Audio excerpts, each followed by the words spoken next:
Maigad a chaithí agus las béra ar a stát agus a riní weisle tá má inta buíach as a chuú eileh I mór láthar nácht áchaid starúil seo as cinse in sa tíomh seo tíre agus tá luthar arm ghfuil dé seo gan sa bheith páirteach I dús seo mar deras ó híh fábartí anú ar an phlántanga an seo I gcondí Kildare agus an Nasnarí. Agus ba bhailm tús a chart le mo chuid cainte le tréslú. Bhailm ceanrádaí at an grúpa seo a chréslú. nó seo tá ceanrádaí at léirithe ag an grúpa seo, beidir thair grúpa eile áitriú eile sa tír a láthair na huair mar a bhí láircan a rannaí bolúithe. Agus tá ceanrádaí at a dhíthaín in airna le Gaeilge san am atá láthair. Tá pobl Kildare inné sin a thortúin agus ceanrádaí at an Sky a thortúin in sa phlean seo. An céad cean dá léhéid a tá fáiltíthe mar seo.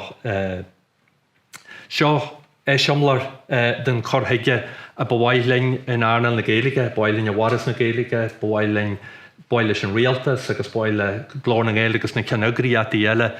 Seo an chorthaige bhhailinn eiceal in sna pobl ar fud na tíre. Agus tá déchleachtas le feiceal I ngachrod a tá deanta ag an grúpa seo solta soláin.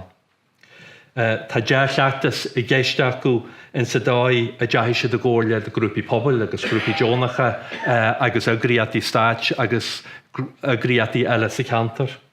Tá déchleachtas léirithe acu in sa dóid a lórsiad leis a phobal. Lórsiad leis a phobal fríd grúpi fócais agus fríd crunnithe poibli agus nuair a bhí an obair lig deanta chuaigh siad a ráiste an phobal le Lord láfa a ríist le bheith cinse go ró an bhrí ceart buinte as an chóirlehan a bhí deanta acu. Agus léirí sé déchleachtas fásta in sa dóid ar ghlacsiad an nám le seo. Bhí sé tfuideach.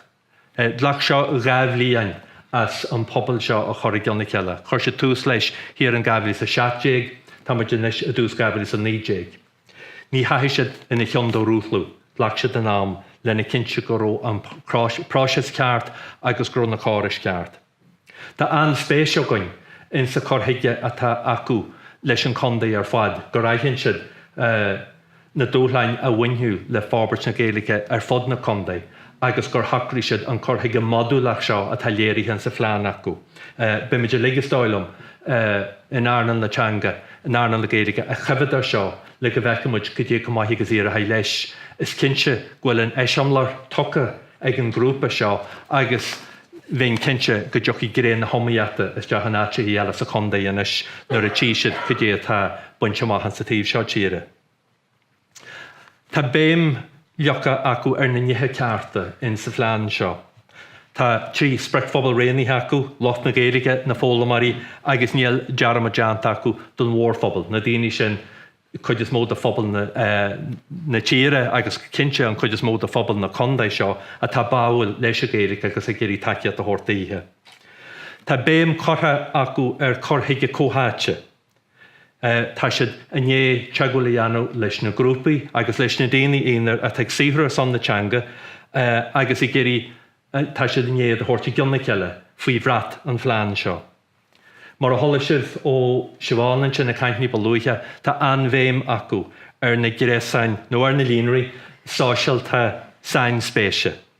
Mar a tásogainn ar fod an dóin tá daoine gáil de Pilates, mar bit bhabalta bheith gáil de chuid Pilates trí bhean na Gaeilge in Nasnarí. Agus sin an ceanal chorthaige a tá dhíthaín I gceantracha eile. Agus bhí béim acu ar an réadúlacht fásta rud a chuí I gceannaram. Tuigeann an grúpa seo nach bhfuil se forrast ompriat teanga an phobal a áhrú. Ní áhrú sin a hálíonn tharíthe. Go háirid nuair is minteangaí atá gceist ar a dráthúr is minteangaí atá gine leis leis a Gaeilge sa tír seo. Tá na spriccanna atá acu, tá siad réadúil, tá siad dúil bhíanach go leor a tá siad réadúil mar sin héin. Béimena eile tacu, tá béim acu sa phlean ar an taciad don Gaeilge mar hangaí baile, rud a tá ríthabhateach. Bhí béim na ceangal le ceantrathe géalteach san áireamh agus ceantrathe a bhfuil pobl Gaeilge ag chat an cinn, agus a léir acu thar timpeall an seo a méise de deagháil lá. Agus mar a luimán í balúithe, bhí béim acu ar a mhórphobal. Tuigeann an grúpa seo na jigláfa seo le go dheanú leathéin. Chuaigh siad a larg taciata ó áras na Gaeilge mar a luí se bháin.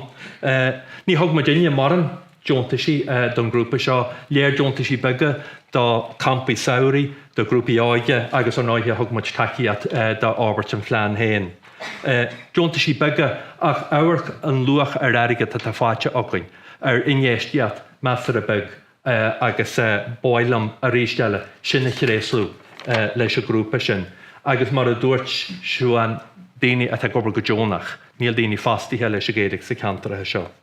Chuaigh siad le larg taciata fasta óna cinegriati, agus tan chur heige cófartíata a tá boníthe againn leis na cinegriati sin ag féimú go hanmhaid ar bhealach ionta éifeachta ar fad in sa condaid seo. Tá glór an éal páirteach ag cuidú lá, tá carú na Gaeilge páirteach ag cuidú lá, tá cumann na bhíon gríomhach an sa condaid seo le cumann áige, tá Gaeilgehes gríomh sa condaid seo ag taú leis an áras patrúnachta agus tá luthar arm gohfuil ceannasaí an áras patrúnachta an seo an áit fasta nó ar náithe is sin Gael scolaíocht an tinneal a thomnathe blúiseach na Gaeilge na blianta taróin.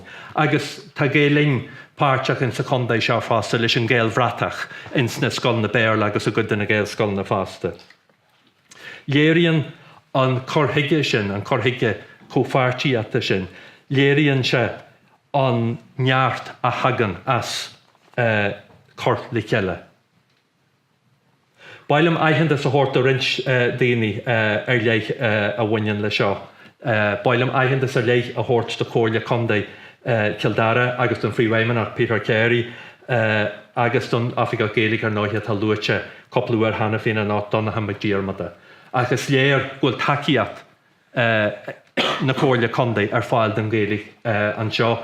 Bhí cruniúínta dearafa agam héin agus ag macóleachaí am an ó Haragain ní balúithe tróna nniu leis a Freewaymanach agus is léir go méid siad san ag geirí taciat a hort do chorigrí an phlean seos na blianta tamáthróin. Agus bailim ar jeú aitheantas agus buíochas ar léich a hort an caiste ceanrádaíoch a tá freigrach as an phlean seo a hort honna tíl in Jeruama. Ní grúpa fadhainithe iad an grúpa seo, níl siad boníthe beidir James Leanna sílam gaibhíle san ní a chorún grúpa ar bon, ach an ábhairte tá deanta go grúpa sin tá sé éartach, agus bhailim sin na chréasú dífa, agus ar náithe bhailim buíochas agus tréasú a dhéiche dheanú leis an chaithelach siúán grógan agus le daithí de faoite as a go debre, go mína maigad.